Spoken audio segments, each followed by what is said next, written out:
योग का परिश्रम तो नष्ट हो जाएगा, योग का फल भी देर सबेर, लेकिन वो योग भगवान को पाने के लिए करते हैं।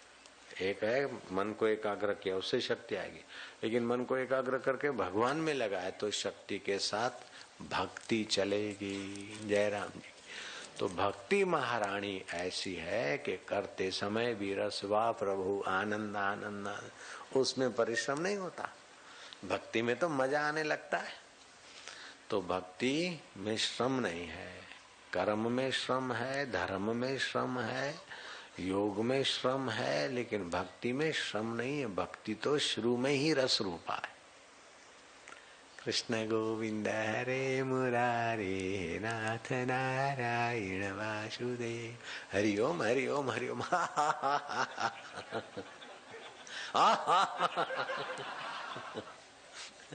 हरि हरि बोल बोझो।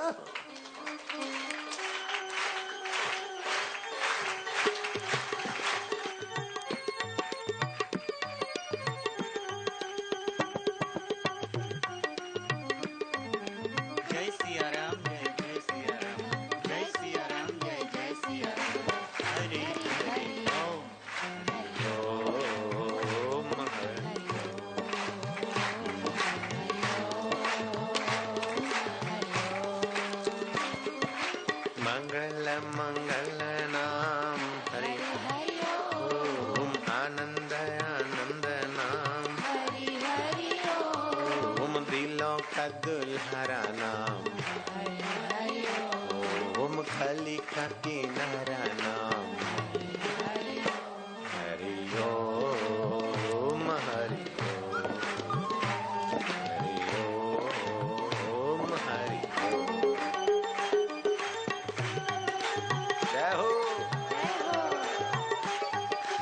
इसमें कष्ट लगता है, परिश्रम लगता है,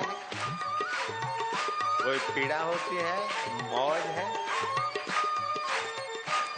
तो भक्ति करने में आनंद और भक्ति का फल भी आनंद। और भक्ति भगवान की होती, भगवत भाव उत्पन्न होता है, भगवत ज्ञान उत्पन्न होता है। तो भक्ति में श्रम नहीं है, भक्ति में रस है। संसार के लिए तो श्रम करना पड़ेगा, पढ़ने में मेहनत है, कीर्तन में क्या मेहनत, भगवत भाव में क्या मेहनत, सत्संग सुनने में क्या मेहनत, और पुण्य बड़ा जोरदार होता है। तो धर्म में श्रम है, कर्म में श्रम है। चार आंखें हो गई। ये हवा ववा नहीं लगी आजकल जरा थोड़ा। तो धर्म में श्रम है, कर्म में श्रम है, योग में श्रम है, लेकिन भक्ति में श्रम नहीं। तो कर्म का जो श्रम है, कर्म का श्रम भी नष्ट होता है और कर्म का फल भी नष्ट होता है। धर्म का श्रम भी नष्ट होता है, धर्म का फल भी नष्ट हो जाता है। योग का श्रम भी नष्ट हो जाता है, योग का फल भी नष्ट हो जाता है। लेकिन वो भगवान के लिए कर्म किया जाए, भगवान के लिए धर्म किया जाए, भगवान के लिए योग किया जाए, जो भी भगवत भक्ति मतलब जो भक्ति है उसमें श्रम नहीं, उसमें आनंद है। उसमें आनंद है, आरंभ में भी आनंद है और फल तो महा आनंद स्वरूप है। तो श्रीमद् भागवतम पुण्यम, श्रीमद् भागवतम पुण्यम, आयुर आरोग्य पुष्टिदम, आयुर आरोग्य पुष्टिदम, श्रवणाद पठनादपि, श्रवणाद पठनादपि, सर्व पापै प्रमुच्यते, सर्व पापै प्रमुच्यते। यह पावन पुराण श्रीमद् भागवत आयु आरोग्य और पुष्टि को देने वाला है। भागवत भक्ति ग्रंथ है। बड़े बड़े ज्ञानी भी इस भागवत की कथा में आनंद लेते हैं। तीव्र भक्ति योग के लिए बुद्धिमानों को पुरुषोत्तम परमात्मा की उपासना करना चाहिए। जो सब पुरुषों में बैठा है वह पुरुषोत्तम परब्रह्म परमात्मा ज्ञान स्वरूप। भगवान वाल्मीकि ध्यान समाधि से उठे तो उनके शिष्य ने कहा कि प्रभु संसार में बंधन किस कारण होता है? जीव भगवान का सपूत है, भगवान का अंश है, भगवान इनके परम सुहृद हैं, फिर भी जीव संसार में दुखी क्यों है गुरुदेव, और उनकी मुक्ति कैसे होगी? तब वाल्मीकि जी ने कृपा बरसाते हुए कहा कि पुत्र, वैसे तो सर्वव्यापक जैसे बीच दरिया में जाओ, गोता मारो, देखो तो अंदर बाहर इधर उधर सब पानी पानी, और जहां भी नजर घूमेगी पानी पानी दिखे।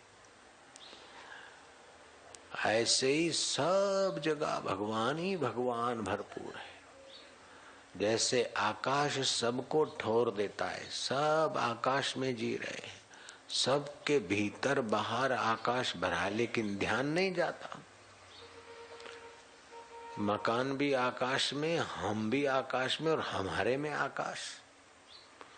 तो ओत प्रोत आकाश भरा है, छोटे से छोटे कीड़ी खटमल मच्छर में भी आकाश तत्व भीतर भरा है, और वो बाहर भी आकाश। ऐसे ही परमात्मा भी भीतर बाहर ओत प्रोत है, लेकिन उधर बुद्धि नहीं जाती, और देह को मैं मानते, देह से अनुकूलता वाले पदार्थों को और व्यक्तियों को मेरा मानते। दुनिया में इतने सारे लोग हैं, उनकी किसी की चिंता नहीं, इतने सारे मकान हैं, उसकी कोई चिंता नहीं, लेकिन दिल्ली में फलानी सोसाइटी में फलाना मकान है, मेरा है। जयराम जी की फलाने व्यक्ति मेरे हैं। तो शरीर को मैं मानना और शरीर के अनुकूल प्राणियों को मेरा मानना, अनुकूल प्रतीक, तो मैं और मेरा, इसी का नाम माया है। तो अपने आत्मा को भूल गया, ओतप्रोत व्याप रहा है जो परमेश्वर, उसको भूल गया, देह को मैं माना और पदार्थों को मेरा माना। इस माया, माँ माना जो नहीं, या माना दिख रही है नहीं लेकिन दिख रही है, इसको बोलते माया। तो सो माया बश भयो गोसाई, बंध्यो जीव मरकट की नाई। ये जीव व चैतन्य मायावश हो गया और ऐसे बंधा जैसे बंदर बंध जाता है। सकड़े मुंह के बर्तन में बर्तन गाड़ दिया और बंदर ने हाथ डाला सकड़े मुंह के बर्तन। तो वस्तुएं अखरोट है, खजूर है, छुआरे हैं, मिश्री है, मूंगफलियां है, जो कुछ कल्पना, मुट्ठी भरी। वांदरा है, पेला माकड़ा है, पेलो गलबो वागरी नो छोकरो, गलबो वागरी मुखी हतो। तो ये छोकरो एनो पैणवा बैठो, नानपण में लग्न करावा, छोकरा ने वरराजा बनायो। एवा पेलू डुग डुग डुग डुग डुग डुग डुग डुग डुग बंदरिया और बंदर ले आए दो चार कोई। तो फेरे फिरने की तैयारी थी, तो छोरा कूद के भागा। अरे कहाँ जाता है, तेरी शादी हो रही। बोले मैं तो हूँ तो माकड़ा जोवा जेवू छू। अले लग्न कर, तो बापा तमे करी लो के।